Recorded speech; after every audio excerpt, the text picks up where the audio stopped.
Today is a celebration of individual and collective achievement. As a village, we support and empower each other to reach new levels of success so that we might positively impact the world around us. Our speaker, Mr. John Hope Bryant, certainly knows about individual and community empowerment.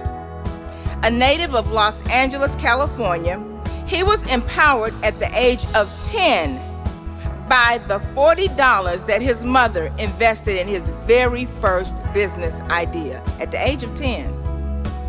But today, Mr. Bryant is responsible for more than $1.5 billion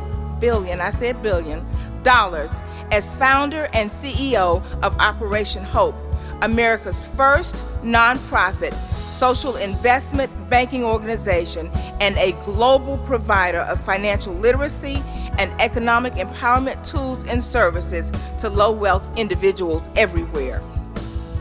Author of the bestseller Love Leadership, The New Way to Lead in a Fear-Based World, Mr. Bryant has been named one of Time Magazine's 50 Leaders for the Future, and it is the recipient of Oprah's Angel Network Award. He is, you can clap for that, somebody wanted to clap.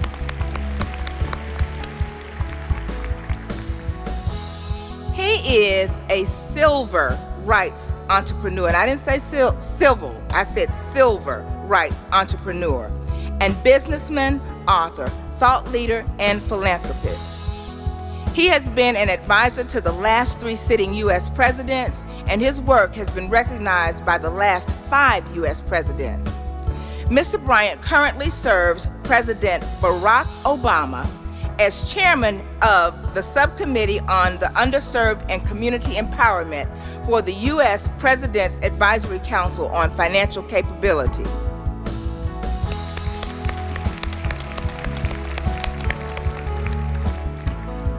Raised in Compton in South Central Los Angeles, California, and homeless for 6 months of his life by age 18, John Hope Bryant has traveled throughout North and South America, Africa, Asia, the Middle East, and Europe, tirelessly promoting the virtues of hope, self-esteem, love, leadership, dignity, empowerment, and opportunity for all. Now, Mr. Bryant and Atlanta Technical College have one other thing in common in addition to sharing this celebration today. He and Atlanta Technical College share a connection to the Lippe district in Germany. Yes, he's up there laughing. Interesting. The college has participated in a faculty and teacher exchange with Felix Feckenbach, which is located in Detmold, Germany, and in May 1998, Mr. Bryant became the first African American in history to be knighted by the Royal House of Lippe.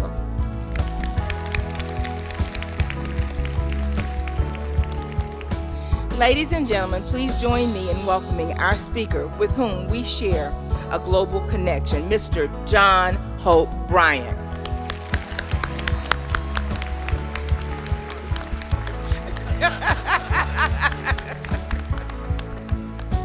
Now that's Dr. Thomas, and I've got to be respectful, in particular because my hero and my mentor, Ambassador Andrew Young, who just called this morning and spoke to her to give his best wishes, told me, amongst other things, she's a bad sister.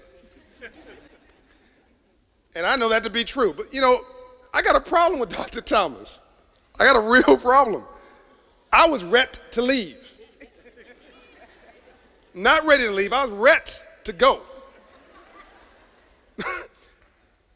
Y'all don't want to hear me anyway. You want to get your certificates and your graduation and go. Exactly. I know what commencement speakers are about. I'm real good. I'm clear. I'm clear. I'm between you and glory. So I'm gonna be good, I'm gonna be quick, and I'm gonna be gone. It's a good thing I got high self-esteem. But something messed with me, as I was preparing, to come up here, I hear Miss Wright come and just take my speech. I mean, she stole it. And did it with passion and joy and authenticity. And she proves that the 21st century will be the century of the woman.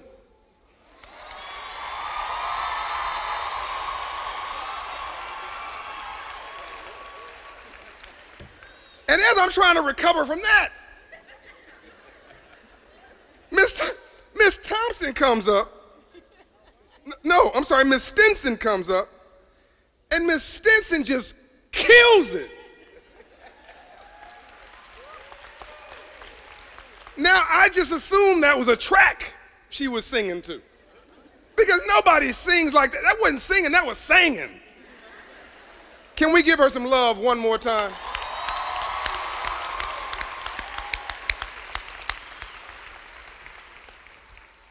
God is good, isn't he?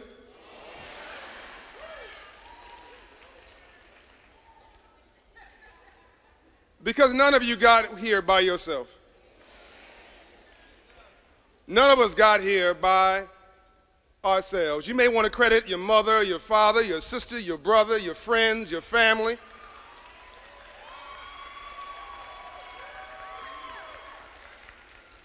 But God worked through them too. The author Deepak Chopra has said, we're not human beings having a spiritual experience. We're spiritual beings having a human experience. So energy matters. Authenticity matters. Our approach to life matters. And the approach that Atlanta Technical College has brought to your education not only ensures your success, because the only one who can screw this up is you. I'm serious about this. They have set you up for success. Let me give you some more evidence of that, because I think that sometimes we get in an environment, we get a little comfortable, we start taking good things for granted. Atlanta Technical College has done something I have not seen done in the entire public school system in America, K through 12. Not one place is doing what they have succeeded in doing. Let me explain it. If you want to identify high IQ, let me rephrase that, high academic IQ, we got a system for that. It's grades, it's GPA, ACT. There's a system for that. If you want to identify who's going to be a professional football player, we can tell you in middle school who's got talent. Basketball player, we can tell you in middle school who's got talent. If you want to identify in Canada who's going to be in the professional hockey league, the NHL they call it, they literally have a system to identify in elementary school. They can tell you in elementary school who's going to be playing in the hockey leagues as an adult. But if you want to identify entrepreneurs, small business owners, professional leaders, leaders in the professions, what I call self-employment projects, you want to identify these job creators that literally save America, there is no system for that anywhere. Think about K through 12 schools. God bless them, by the way. I went to public school. Here's what we do. We send our kids K through 12, that's great. Graduate, that's great. Go to college, that's great. Then go work for a big company who ain't hiring. That wasn't a diss. It's a reality. Here's the numbers. These are from Gallup. Those who can write it down. There are 7 billion people in the world, give or take. There are 300 million people in America, give or take. There are 27 million companies in America. By the way, we're the largest economy on the planet, $17 trillion of GDP. You can put China, Germany, Japan, Russia, Mexico, Nigeria inside of our economy together and still have room. We are super bad. Now, don't let anybody tell you America's done. That's a lie. America's the greatest nation on the planet. We got problems, but to be honest, we got problems in our own family. You don't need to go to America to look for problems. It's called the bum factor. 20% of Republicans are bums, 20% of Democrats are bums, 20% of rich folks are bums, 20% of folks in our family are bums. So let's not get into the blame business. America's a great country. So back to the story, 300 million people, 27 million companies in America, largest economy in the world. Of 27 million companies, Dr. Thomas, how many create one job or more? She knows this, 6 million companies. The rest of them are the result of tax shelters and corporate acquisitions. 6 million businesses. Of 6 million businesses, how many employ one person or more? That's 6 million. Of the 6 million, who employs what? There are 974 businesses that employ 10,000 people or more. Now I want that to sit in with you. What did I just say? We tell our kids, go to school, K through 12, graduate, go to college, graduate, and go work for a big company or government. Now, government employs about 9% of all employment, 9%. The rest is private sector. Of the 6 million businesses, there's less than 1,000 companies that employ 10,000 people or more. You can name them. Google, Facebook, Coca-Cola, Pepsi. You can literally, if we had time, we don't, you can name the companies because there's not a lot of them who are respectfully not hiring. Now, where do jobs come from? Half of all jobs in America, listen now, this is directly to you. Half of all jobs in America are 100 employees or less. 70% of all jobs in America are 500 employees or less. There are only 18,000 companies that employ between 1,000 and 10,000 and less than 1,000 companies that employ over 10,000. So we're looking for love in all the wrong places. So what's driving our economy?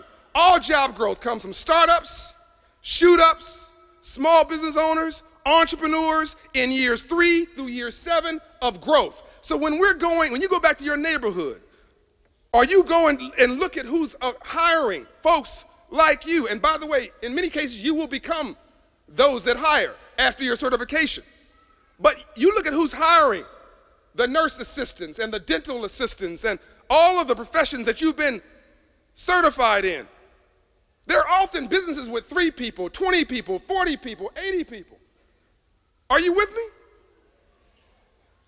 That's what's driving the largest economy on the planet. Well, we don't give ourselves credit for it. I am here to suggest that Atlanta Technical College is not producing graduates.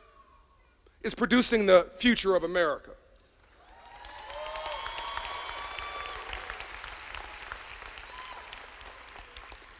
I wore this suit on purpose. They gave me an option to wear the regalia, which I would be honored to do for this great institution. But I wanted you to see the suit. The suit, it's a nice suit, but that's not the point. When I was growing up at 10 years old, my mother, I want to be an entrepreneur. She told you part of the story, $40. The liquor store was selling candy, and again, we don't have time for the story, but I basically told the guy he was selling the wrong kind of candy. He said, "Go away, little boy, I've got a college degree." I said, "That's nice, I got cavities." He dismissed me. People will dismiss you, say you don't know anything. Fine, went to work for him in 3 weeks, learned how to buy wholesale, sell retail, figured out where he bought his product from, went home, borrowed $40 from my mother, went to Ira's food store, which is where he bought his product from, bought $40 worth of product, came home in the lobby of the den of my home on the way to school location. set up the neighborhood candy house, made $300 a week at 10 years old.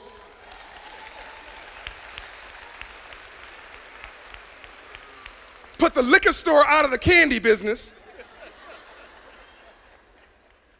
Found girls, lost the business, been a recurring theme in my life, but stay focused.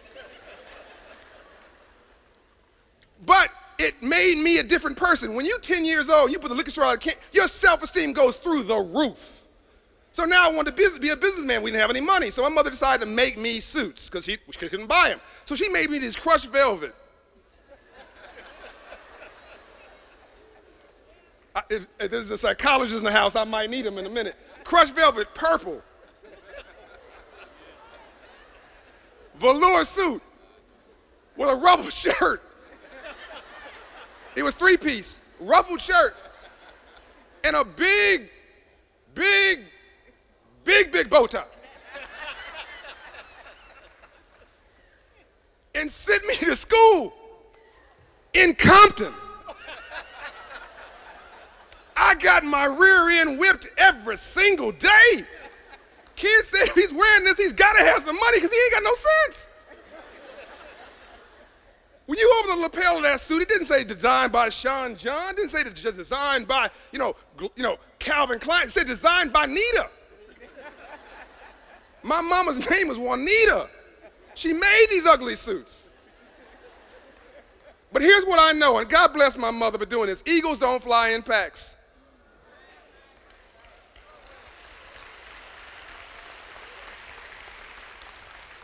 You've never seen a flock of eagles. Eagles are high altitude birds. They're not arrogant, they're not pumped up, but there's a regalness to an eagle. An eagle raises their children differently. An eagle's nest is made of sharp little twigs. Message, you get big enough, you push you up against the inside of this nest, you need to get up and go get a job. You cannot be 48 years old living with your mama.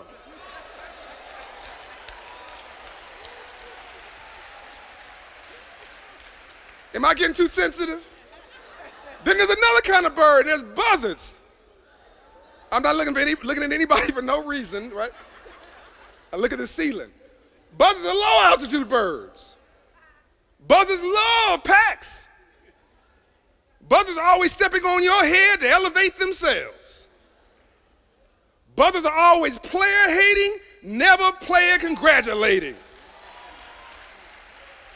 Always got something negative to say about somebody. It takes 7 muscles to smile, 35 muscles to frown. It's hard work being a negative person. That's why they sleep at 2 o'clock at work. It's exhausting. But the worst kind of bird is a turkey. Because a turkey's got wings and can't even fly. All they do is profile.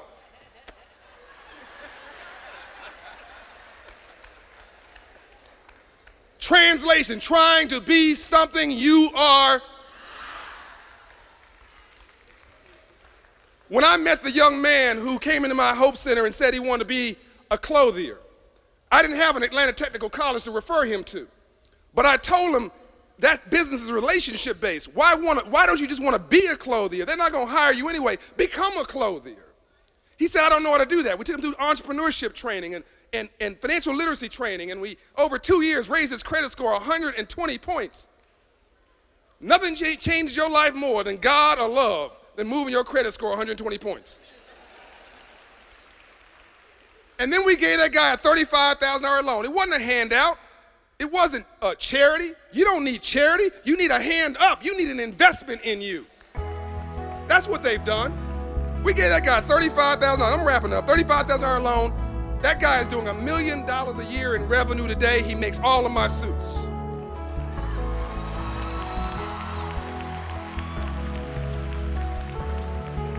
So look, I'm gonna cut to the chase here. We don't have time. Maybe I can come back at another time other than commencement when you don't want to hear me. But let me just say this as I wrap up. My mission, my contribution, is I'm gonna create America's first national private banker for for the working poor, the struggling class, and the struggling middle class. We're going to put 1,000 locations all over this nation to serve our people and help them help themselves.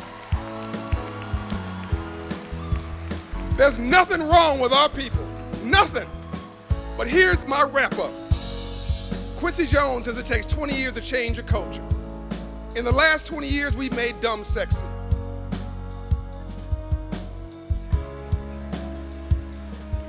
We've dumbed down and celebrated it. And I'm tired of it. And we have got to make smart sexy again.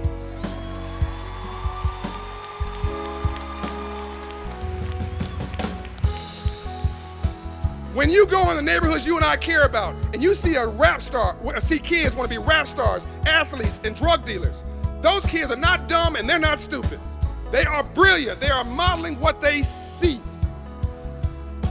You're not just graduates today.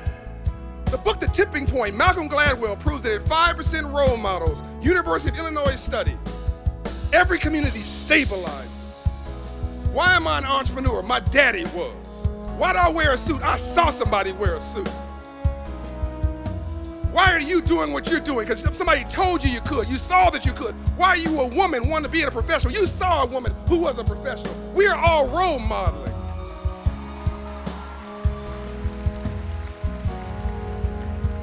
So I'm not going to let you off the hook today and say you are graduates. I'm not going to let you off the hook today and say you got to be responsible. You have to be a good parent. You got to be a good friend. You're supposed to do that.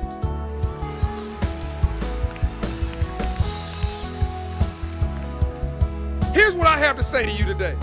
The civil rights movement was waged and won in the streets, and that was 50 years ago. We cannot keep saying, I have a dream. God bless Dr. King, but the best way to live our dream is to start by waking up.